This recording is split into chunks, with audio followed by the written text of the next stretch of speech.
Texas Congressman Roger Williams joins me tonight. Sir, it's good to have you on the show. DOJ is going to sue your state, the state of Texas, over this floating border barrier that has been installed in the Rio Grande. A lawsuit over that. At this point, I'm surprised they're not just ripping down the wall. A lawsuit over trying to rule by the law, right? Let me tell you, I've been going to the border since 2005 when I was Secretary of State under Governor Perry, and I've been going ever since. This border is a disaster. This border is an invasion. You use the word, it's an invasion. We have to start using that word. We are being invaded by the enemy. And the idea of just letting them come in and give them all the free stuff when our veterans need free stuff is just totally wrong. Texas is doing it right. The governor's doing it right. We need to put the wall back up. We need more judges down there. We should have, we're seeing a response now from not having Title 42 and the stay in Mexico policy. But the law is the law. And Rob, these people need to be going through the ports of entry, not between the ports of entry. Then they get it right, and then they're welcome. They can realize the American dream that way. But right now, it's a dangerous, dangerous place. America's being invaded. We're losing our sovereignty. And I think we're doing it right here in Texas. You are too.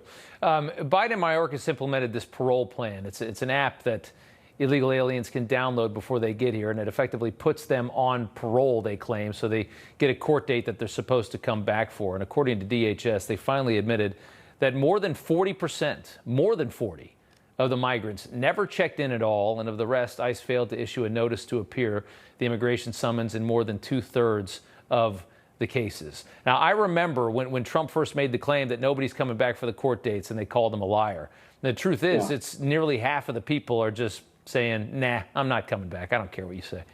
I'm not surprised there's more than that, quite frankly. Yeah, me too. But let me tell you, Donald Trump instituted the stay in Mexico policy. The Supreme Court ruled on it. It's legal. It's law. And it works. I mean, these people, when they get to the border, they need to be turned back. They can get a court date, but they get it in Mexico, not in the United States. And they can come back if they want to then. This thing is backwards. It's designed to create an invasion in our country, bring people in here that want to hurt us. That's what we're fighting right now. And let me tell you, Rob, it's worse today than it was yesterday, and it's going to be worse tomorrow than it is today. And I just think, I ask this every time we talk about immigration on this show. I always ask the guest, what do you think the motive is? I know these people don't care about asylum seekers. I know that's BS. That's just an excuse for what they're doing here. What is the motive for this administration to just dump people into this country? What do you think it is? First of all, this administration doesn't care about the law, but I think their motive is to flood this with a lot of people that want freebies, that have nothing, that don't understand history, i.e. illegals, flood the country with it, then try to get the Senate, the House, and the White House pass legislation where if you're here, you can vote. I mean, that's the only thing I can understand.